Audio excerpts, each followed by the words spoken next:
गुरवे गौरचंद्राय राधिकाय तदालय कृष्णाय कृष्ण भक्ताय तद्भक्ताय नमो नमः। हरे कृष्णा। आज की अपरा एकादशी की चर्चा में हम चार प्रमुख बिंदुओं पर बात करेंगे। सबसे पहले कहां कहां पर व्रत 2 जून को है और कहां पर 3 जून को। दूसरा, 2 प्रकार के व्रतों का क्या कारण है, इसको ठीक से समझेंगे। तीसरा बिंदु, अगर एक ही दिन व्रत किया जाए तो क्या यह संभव होगा, इस प्रश्न की चर्चा करेंगे। और चौथा, 2 जून के व्रत का पारण 6:43 के बाद क्यों है, इसका कारण समझेंगे। आइए आरंभ करते हैं सबसे पहले बिंदु से कि अपरा एकादशी उपवास 2 जून को कहां कहां पर है और 3 जून को कहां कहां पर है। जिनके भी शहर में सूर्योदय का समय 5:17 के बाद है, वहां 2 जून को अपरा एकादशी उपवास करना है। फिर से समझते हैं, जिन शहरों में सनराइज का टाइम 5:17 के बाद है, यानी 5:18, 5:19, 5:20, 6 o'clock, 6:10 आदि आदि जो भी, तो उनको व्रत 2 जून को करना है। और जिनके शहर में 2 जून को सनराइज का टाइम 5:17 या 5:17 से पहले है, यानी 5 बजे, 5:10, 5:15 या 5:17, उनको 3 जून को अपरा एकादशी का उपवास करना है। तो सबसे पहले हम उन राज्यों की बात करते हैं जहां पे 2 जून को अपरा एकादशी का व्रत है। निश्चित रूप से यहां पर सूर्योदय 5:17 के बाद है, इसीलिए यहां पे 2 जून को व्रत होगा। तो सबसे पहले जम्मू और कश्मीर, लद्दाख एरिया में श्रीनगर का सूर्योदय का समय है 5:20, तो यहां 2 तारीख को व्रत है। हिमाचल शिमला में 5:18 का सूर्योदय का समय है, तो यहां पे एकादशी का व्रत 2 तारीख को होगा। जो हिमाचल के बाकी क्षेत्र के लोग हैं, शिमला को छोड़ के, वो अपने एरिया में चेक कर लें कि सनराइज का टाइम क्या है, ताकि कोई गलती ना हो। फिर पंजाब, चंडीगढ़ में सनराइज का टाइम 5:20 है, यहां 2 तारीख को व्रत है।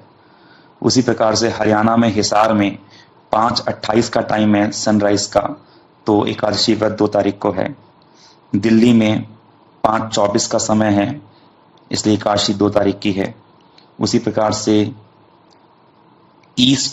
वेस्ट उत्तर प्रदेश, यानी मथुरा, वृंदावन, यहां पे 5:24 का टाइम है सूर्योदय का, तो एकादशी व्रत 2 तारीख का है। उसी प्रकार से गुजरात, गांधीनगर, यहाँ पे 5:53 का समय है सूर्योदय का, तो यहाँ व्रत 2 तारीख को होगा। राजस्थान के जयपुर में व्रत का सेकंड रहेगा, क्योंकि समय है 5:33। एमपी में भोपाल में समय है 5:34 सनराइज का, इसलिए 2 तारीख को व्रत रहेगा। उसी बॉम्बे, गोवा, महाराष्ट्र में लगभग 6 बजे का समय है सनराइज का, तो यहाँ 2 तारीख को व्रत रहेगा। तेलंगाना में, हैदराबाद में 5:41 का समय है सनराइज का, तो यहाँ 2 तारीख को व्रत रहेगा। कर्नाटका में बेंगलोर में 5:52 का समय है सनराइज का, यहाँ पे भी 2 तारीख को व्रत रहेगा। आंध्र प्रदेश के अमरावती में 5:37 व्रत सनराइज का टाइम है, यहाँ भी 2 तारीख को व्रत रहेगा। केरला के तिरुवनंतपुरम में 6:03 का समय है सनराइज का, यहाँ भी 2 तारीख को व्रत रहेगा। कि तमिलनाडु के चेन्नई में 5:41 का समय है सनराइज का, यहाँ भी 2 तारीख को व्रत रहेगा। फिर दादर, नगर हवेली, दमन द्वीप, पौंडीचेरी, यहाँ लगभग 5:45 का समय है सनराइज का, यहाँ पे भी व्रत 2 तारीख का ही रहेगा।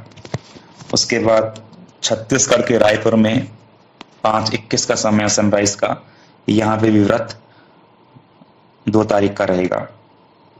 तो हम समझ गए होंगे कि जहां जहां पर 5/17 के बाद सूर्योदय हो रहा है जिस जिस शहर में, वो 2 तारीख को व्रत करेंगे। अब हम बात करते हैं 3 जून को व्रत वो करेंगे जिनका 5/17 या उससे पहले सूर्योदय का समय है उनके शहर में 2 जून को। तो उन शहरों की हम बात करते हैं, उन राज्यों की बात करते हैं। सबसे पहले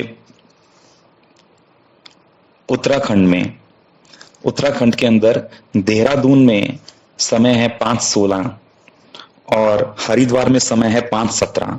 तो यहां पर व्रत 3 तारीख का रहेगा। उसी प्रकार से बिहार में पटना में समय है 4:58 का, तो यहां 3 तारीख का व्रत रहेगा। उड़ीसा में भुवनेश्वर में समय है 5:06 का, या 3 तारीख का व्रत रहेगा। झारखंड में रांची में 5:02 समय है सनराइज का, तो यहाँ पे व्रत 3 तारीख को करना होगा। वेस्ट बंगाल कैलकाटा में 4:51 का समय है, तो यहाँ भी एकादशी व्रत 3 तारीख को करना होगा। उसी प्रकार से अरुणाचल प्रदेश के ईटानगर में 4:21 का समय है, यहाँ भी 3 तारीख का व्रत रहेगा। असम के गुवाहाटी में 4:34 का समय है, यहाँ भी 3 तारीख का व्रत रहेगा। मणिपुर के इम्फाल में 4:25 का समय है सनराइज का, 2 तारीख का, तो यहाँ पे 3 तारीख का व्रत रहेगा। उसी प्रकार से ईस्ट यूपी, जैसे अयोध्या में 5:07 का समय है, लखनऊ में 5:12 का समय है, यहाँ भी व्रत 3 तारीख का ही रहेगा। बिहार के पटना में 4:58 का समय है, यहाँ 3 तारीख का व्रत रहेगा। और सिक्किम के गंगटोक में 4:41 का समय, यहाँ भी 3 तारीख का व्रत रहेगा। मेघालय शिलोंग में 4:31 का समय है, यहाँ भी 3 तारीख का व्रत रहेगा। त्रिपुरा के अगरतला में 4:37 का समय है, यहाँ भी 3 तारीख का व्रत रहेगा। नागालैंड के कोहिमा में 4:22 का समय है, यहाँ भी 3 तारीख का व्रत रहेगा। मिजोरम के एजोवल में 4:32 का समय है सूर्योदय का, यहाँ भी 3 तारीख का व्रत रहेगा। तो फिर भी अपने शहर में आप अवश्य चेक कर लें कि आपका 2 जून का सनराइज टाइम 5:17 के बाद है या 5:17 या 5:17 से पहले है। अगर 5:17 के बाद है तो आप 2 तारीख को व्रत करेंगे, और 5:17 या 5:17 से पहले है तो आप 3 तारीख को व्रत करेंगे। इसके लिए आप सिंपली गूगल सर्च में टाइप करें अगर आपको मथुरा के लिए सर्च करना है तो sunrise in Mathura on 2 June 2024, immediately Google आपको सनराइज का टाइम दिखा देगा। अगर आपको कोई कंफ्यूजन है तो आप कमेंट्स में अपना सिटी और स्टेट लिखकर भेज दें, और हम आपको बता देंगे आपको एकादशी व्रत किस दिन करना है।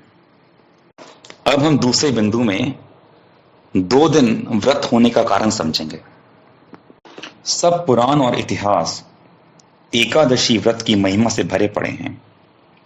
स्कंद पुराण में भगवान कहते हैं, एकादश उपवासियो नरो भक्ति भूतले मुक्तम मया शतानंद तेषाम त्रिपुरुषम कुलम। एकादशी व्रत करने वाले का तो मैं उद्धार करता ही हूं, साथ में ही उसके 3 कुलों को भी मैं तार देता हूं, ऐसा भगवान स्कंद पुराण में कह रहे हैं। इसी प्रकार से सौर धर्मोत्तर पुराण में कहा गया, एकादशीम उपवसेत द्वादशीम अथवा पुनः। जो व्रत है वो एकादशी के दिन रखना चाहिए अगर वो शुद्ध एकादशी है। द्वादशीम अथवा पुनः, अगर शुद्ध एकादशी नहीं मिलती है तो द्वादशी तिथि में व्रत रखा जाए। विमिश्राम वापी कुर्वीत, एकादशी और द्वादशी जिसमें मिली हुई हो उस तिथि में व्रत कर सकते हैं। ना दशम्याम युतम क्वचित, परंतु यदि एकादशी में 10वीं तिथि मिली हुई हो तो उस तिथि में कभी व्रत नहीं करना चाहिए, ऐसा सौर धर्मोत्तर पुराण में कहा गया है। तो जिस एकादशी तिथि में 10वीं तिथि मिली हुई हो, यानी 10वीं विद्या एकादशी या 10वीं मिश्रित एकादशी का व्रत नहीं करना चाहिए। इसे करने से क्या नुकसान होता है? स्कंद पुराण में कहते हैं द्वादशी दशमी विद्या धन संतान नाशिनी। ऐसी ऐसी तिथि जो है धन और संतान का नाश करने वाली होती है। ध्वंसनी सर पुण्य नाम, सारे पुण्य को नष्ट करती है। कृष्ण भक्ति प्रणाशिनी, कृष्ण भक्ति को घटाने वाली होती है, उसको नष्ट करने वाली होती है। इसी प्रकार से स्कंद पुराण में भगवान से चंद्र शर्मा नाम के व्यक्ति कह रहे हैं, मेरे पिता दादा आदि सब दशमी युक्त एकादशी में उपवास करते थे, इस कारण से वे सारे भयंकर प्रेत हो गए हैं और भयंकर दुख भोग रहे हैं। स विद्यम वासरम यस्मात् कृतम मम पितामह पेतत्तम तेन संप्राप्तम महादुख प्रदायकम। तो इन पुराण वचनों से स्पष्ट हो गया कि हमको कभी भी दशमी विद्या एकादशी यानी दशमी मिश्रित एकादशी नहीं करनी चाहिए। परंतु हम इसे कैसे समझेंगे कि जो एकादशी हम कर रहे हैं उसमें दशमी मिली हुई है या नहीं? इसका पता हमें अपने शहर के सूर्योदय के हिसाब से लगता है। जो ल्यूनर कैलेंडर है यानी चंद्र के हिसाब का जो कैलेंडर है, उसमें ही दिन को पंचांग में तिथि कहा जाता है, जैसे एकादशी, द्वादशी, त्रयोदशी, चतुर्दशी, पूर्णिमा, अमावस्या इत्यादि। तो सूर्योदय से 1 घंटा 36 मिनट या 96 मिनट का जो समय है, पहले का समय है, उसे ब्रह्म मुहूर्त कहा जाता है या अरुणोदय काल कहा जाता है। अगर इस ब्रह्म मुहूर्त में दशमी थोड़ी सी भी रह जाती है तो उस दिन की एकादशी को मिश्रित कहा जाता है या विद्या एकादशी कहा जाता है। उस दिन दशमी विद्या एकादशी का उपवास नहीं करना चाहिए। फिर से समझते हैं, सूर्योदय से 1 घंटा 36 मिनट पहले अगर दशमी है तो उसके बाद एकादशी शुरू होगी, परंतु उस दिन एकादशी व्रत नहीं करना चाहिए, अगले दिन ही व्रत करना चाहिए। चाहे उस दिन एकादशी रहे या द्वादशी रहे या द्वादशी का विषय हो जाए, तब भी व्रत अगले दिन ही करना पड़ेगा। इस दिन व्रत नहीं हो सकता, क्योंकि इसका हम भीष्म परिणाम पहले ही सुन चुके हैं।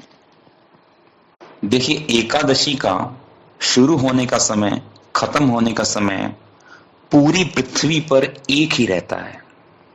हर चंद्र तिथि का, हर ल्यूनर कैलेंडर तिथि का यही हिसाब रहता है, परंतु सूर्योदय विभिन्न शहरों में अलग अलग समय पर होता है, जिससे एकादशी व्रत किस दिन करना चाहिए इसमें फर्क आ जाता है। भारत के ही ईस्ट और वेस्ट में सनराइज का डिफरेंस 45 मिनट से 1 घंटे तक चला जाता है। आप देखिए, जो मैंने पहले समय बताया उसमें अगर आप गुजरात के गांधीनगर में समय देखें सनराइज का 2 जून को, तो वो 5:53 का है, और वहीं वेस्ट बंगाल में देखें तो 4:51 का है। तो लगभग 1 घंटे का डिफरेंस आ गया। तो वास्तव में 2 जून को पूर्व क्षेत्र में यानी कलकत्ता इत्यादि क्षेत्र में एकादशी दशमी विद्या हो रही है, वही मथुरा क्षेत्र में, बाकी अन्य क्षेत्रों में 2 जून को शुद्ध एकादशी है। किस प्रकार से हम समझते हैं? 2 जून को दशमी सुबह 3:41 पर समाप्त हो रही है और 3:41 पर ही एकादशी शुरू हो रही है। इस एकादशी के 3:41 में अगर हम ब्रह्म मुहूर्त का समय 1 घंटा 36 मिनट जोड़ दें तो समय मिलेगा 5:17 का। तो 5:17 के बाद जहां सूर्योदय हो रहा है वहां दशमी नहीं थी। हाँ, सूर्योदय 5:17 से पहले हो रहा है, इसका मतलब उसमें दशमी थी, इसलिए विद्या हो गई। एक उदाहरण से इसको समझने का प्रयास करते हैं कि हमारे स्थान पर एकादशी दशमी विद्या है या नहीं है। मान लो कोई कलकत्ता में रह रहा है और उसने अब 2 जून का जो वहां का सूर्योदय का समय देखा वो कितना है 4:51। तो उसको पहले ये देखना पड़ेगा कि ब्रह्म मुहूर्त का समय क्या निकलेगा। तो जैसा कि हम समझ के आए हैं ब्रह्म मुहूर्त या अरुणोदय काल 1 घंटा 36 मिनट पहले होता है सूर्योदय काल से। तो अगर हम 4:51 में से 1 घंटा 36 मिनट निकालेंगे तो समय आएगा 3:15 का। तो 2 जून को 3:15 से लेके 4:51 तक अरुणोदय काल या ब्रह्म मुहूर्त है। इसके अंदर दशमी तिथि नहीं आनी चाहिए। तो हम पंचांग में देखेंगे या हमारी पंजिका में भी दिया है कि दशमी तिथि 2 जून को कब समाप्त हो रही है। 2 जून को दशमी तिथि 3:41 पर समाप्त हो रही है और ये 3:41 जो है 3:15 और 4:51 के बीच में आएगा, इसलिए दशमी अरुणोदय काल के बीच में है, इसलिए ये तिथि विद्या हो जाएगी और इसलिए कलकत्ता में 2 तारीख को व्रत नहीं किया जा सकता, इसलिए इसमें 3 तारीख को व्रत करना पड़ेगा। वही हम अगर मथुरा का उदाहरण लेके देखें तो मथुरा में सूर्योदय का समय है 2 जून को 5:24। अरुणोदय काल निकालेंगे 1 घंटा 36 मिनट माइनस करके तो अरुणोदय काल आएगा 3:58। अब जो दशमी तिथि है वो समाप्त होने का समय पूरे भारत में एक ही रहता है, 3:41 पे समाप्त हो रही है। 3:41 में दशमी समाप्त हो रही है और उसके बाद 3:58 पर अरुणोदय काल शुरू हो रहा है। तो दशमी पहले समाप्त हो गई और अरुणोदय काल के बीच में नहीं आई, इसलिए मथुरा में यह व्रत करने में कोई दिक्कत नहीं है। 2 तारीख को शुद्ध एकादशी है, उस दिन व्रत किया जा सकता है। इसी प्रकार से हम अपने अपने शहर का यह निकाल सकते हैं कि इस दिन एकादशी विद्या है या शुद्ध है। यह कॉन्सेप्ट थोड़ा सा कंफ्यूजिंग तो है, पर अगर हम इसको 2-3 बार सुनेंगे तो आपको समझ में आ जाएगी। तीसरा बिंदु ये था, किसी ने प्रश्न किया था कि इस प्रकार से 2-2 दिन का व्रत बड़ा कंफ्यूजिंग है, क्या सबके लिए एक दिन व्रत करने का विधान नहीं हो सकता? तो इसका उत्तर यह है कि पहले देवानंद गौड़िया मठ में भी एक दिन का ही व्रत करने का विधान किया जाता था। यह रहता था कि मायापुर या नवद्वीप या कलकत्ता के समय के अनुसार ही सब लोग व्रत करते थे, चाहे वो भारत के किसी कोने में हो, मथुरा, वृंदावन या कहीं और भी। 1940 में गौड़िया वेदांत समिति की स्थापना की गई थी और उसके कुछ वर्ष के बाद श्री भक्ति प्रज्ञान केशव गोसाई महाराज, हमारे परम गुरुदेव महाराज, उन्होंने आज्ञा दी थी श्री भक्ति वेदांत त्रिविक्रम गोसाई महाराज जी को पंजिका का कार्य करने के लिए, और उनके अनुगत्य में वे इस कार्य को देखने लगे। लगभग 1948 की बात है ये, जब गौड़िया पत्रिका का प्रकाशन शुरू हुआ, लगभग उसके आसपास ही यह पंजिका का कार्य आरंभ हुआ था। जब श्री गुरु महाराज पूज्यपाद भक्ति वेदांत वामन गोसाई महाराज जी ने भी के आचार्य बने, तो उसके बाद भी इस कार्य को पूज्यपाद भक्ति वेदांत त्रिविक्रम गोसाई महाराज देखते रहे। उन्होंने देखा कि जिस प्रकार से चल रहा है ये कलकत्ता या मायापुर के हिसाब से सारे भारत में एकादशी करते हैं सब भक्त, तो उससे 2 परेशानियां आती थी। पहली परेशानी यह होती थी कि बंगाल में तो सही रहता था, परंतु सूर्योदय से पहले मथुरा में पारण करना पड़ जाता था। यानी सूर्य अभी उगा नहीं है, उससे पहले व्रत खोलना पड़ेगा। यह शास्त्र में बिल्कुल निषिद्ध है। जैसे गौतमी तंत्र में कहा गया, दिवसे पारणम कुर्यात् अन्यथा पतितम भवेत्।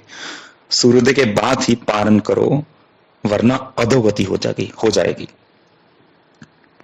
दूसरी बात यह, कहीं कहीं पर सही शुद्ध एकादशी तिथि मिलने पर भी उसको छोड़ना पड़ता था और द्वादशी में व्रत करना पड़ता था।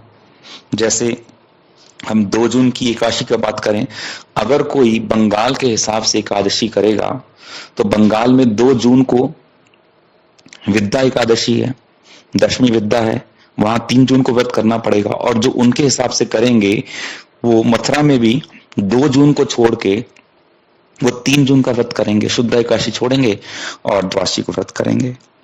तो ये 2 परेशानियां थी। तब परम पूजनीय श्री त्रिविक्रम गोसाई महाराज जी ने कलकत्ता आंचल और मथुरा आंचल, इस 2 प्रकार के व्रत पंजिका में देने आरंभ कर दिए। यह व्रत का भेद जब जब किसी कारण से उत्पन्न होता था तभी दिया जाता था। प्राय 80 के दशक के समय से सारी पंजिकाओं में कलकत्ता आंचल और मथुरा आंचल देखा जा सकता है। इसी को आजकल हम पूर्वांचल और पश्चिमांचल का नाम दे चुके हैं। 2002 में श्री भक्ति वेदांत त्रिविक्रम गोसाई महाराज जी के गोलोक धाम जाने के बाद श्री वीरभद्र प्रभु जी ने पंजीय कार्य संभाला और लगभग 2005-6 तक इस कार्य को किया। उसके बाद श्री भक्ति वेदांत परमहंस महाराज जी ने 1 वर्ष के लिए इस कार्य को किया और लगभग 2006 से श्री भक्ति वेदांत तपस्वी महाराज जी ने इस कार्य को संभाला और पिछले 18 साल से लगभग अब वही इस कार्य को देख रहे हैं। तो इन सब में भी श्री भक्ति वेदांत त्रिविक्रम गोसाई महाराज जी के चरण कमलों का अनुसरण करते हुए ही पूर्व और पश्चिम की एकादशी में जब भी भेद आता, पूर्वांचल और पश्चिमांचल के हिसाब से उसका वर्णन पंजिका में करने का क्रम जारी रखा। और अगर हम हरिभक्ति विलास में भी देखें, वहां भी स्थान के सूर्योदय को हमेशा प्रधानता दी गई है। जैसे कि गरुड़ पुराण में आता है, उद्यात प्राक यदा विप्र मुहूर्तद्वय संयुता संपूर्ण एकादशी नाम तत्रैव उपवसेत ग्रही।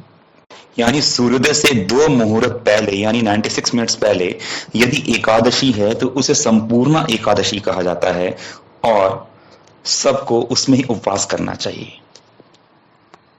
इसलिए दिखने में चाहे ये कुछ कष्टकर हो कि हमें देखना पड़ता है कि हमारा व्रत किस दिन है, हमारे शहर में सूर्योदय का समय क्या है, परंतु शास्त्र की आज्ञा मानने से हमेशा लाभ ही होता है। क्योंकि भगवान स्वयं कहते हैं, यह शास्त्र विधिम उत्सर्ज वर्तते काम कारता न सद्यम वापनो सुखम न परम। जो शास्त्र की विधि का त्याग करके कार्य करता है, ना तो उसको यहाँ सुख मिलता है, ना वहां सुख मिलता है, नहीं परागति मिलती है। स्कंद पुराण में तो यहां तक कहा गया कि जो शास्त्र की विधि को छोड़कर मनमाने ढंग से व्रत करता है, वह इस संसार में केवल उत्पात ही पैदा करता है। श्रुति स्मृति पुराण आदि पंचरात्रम विधिम विना एकांत की हरि भक्ति उत्पाद है विकल्पते। अब हम चौथे बिंदु की चर्चा करते हैं कि 2 जून की शुद्धा अपरा एकादशी का पारण 3 जून को 6:43 के बाद करना है। इसका क्या कारण है? शास्त्रों में एकादशी का एक अन्य नाम दिया जाता है जो कि है हरिवासर। वास्तव में द्वादशी तिथि के 4 भाग किए जाएं तो उसमें पहले भाग को हरिवासर कहा जाता है। इस हरिवासर का, इस द्वादशी के पहले भाग का सम्मान करने का शास्त्र में विशेष विधान दिया गया है। तो शास्त्र में नियम यह दिया गया कि जब कोई शुद्ध एकादशी का उपवास करे तो द्वादशी में पारण होता है, द्वादशी खत्म होने से पहले पारण करना पड़ता है, परंतु वो द्वादशी का पहला चौथा भाग यानी हरिवासर का सम्मान करते उतने हिस्से में व्रत करने के बाद ही पारण करे। तो 2 जून को जो द्वादशी तिथि है वो अर्धरात्रि के बाद यानी 3 तारीख को सुबह सुबह 1:17 पर आरंभ हुई है और 3 तारीख को रात्रि 11 बजे तक चलेगी। तो अगर हम 1:17 से रात के 11 बजे तक का ये समय का चौथा हिस्सा निकालते हैं तो प्रथम चौथा हिस्सा जो निकलता है वो 6:43 का समय आता है। तो 6:43 तक हमें 3 तारीख को पारण नहीं करना, 6:43 के बाद ही करना, वरना स्वाभाविक रूप से अगर अगर द्वादशी तिथि खत्म हो जाती सूर्योदय से पहले ही, तब हम सूर्योदय के बाद पारण कर सकते थे। अब जो लोग 3 तारीख को व्रत कर रहे हैं, द्वादशी व्रत कर रहे हैं, क्योंकि वो 3 तारीख को हरिवासर का तो उनका व्रत हो ही गया, 4 तारीख को उनको साधारण तौर पर पूर्वाह्न के हिसाब से पारण करना होगा, यानी सूर्योदय के बाद से जो दिन का प्रथम भाग है जो कि 9:22 का समय रहा है, उसके अंदर अंदर उनको पारण करना होगा। तो इस अपरा एकादशी की संक्षिप्त चर्चा को हम यहीं समाप्त करते हैं। फिर से एक बार आपको याद करा दूं कि जिनके भी शहर में सूर्योदय का समय 5:17 के बाद है 2 जून को, उनको उपवास 2 जून को करना है, और जिनके शहर में 2 जून को सूर्योदय का समय 5:17 या उससे पहले है, उन्हें 3 जून को व्रत करना है। कोई भी संशय होने पर आप कमेंट्स में प्रश्न कर सकते हैं। हरे कृष्णा वांछा कल्पतरुष कृपा सिंधुभ्येव च पतितानां पावनेभ्यो वैष्णवेभ्यो नमो नमः।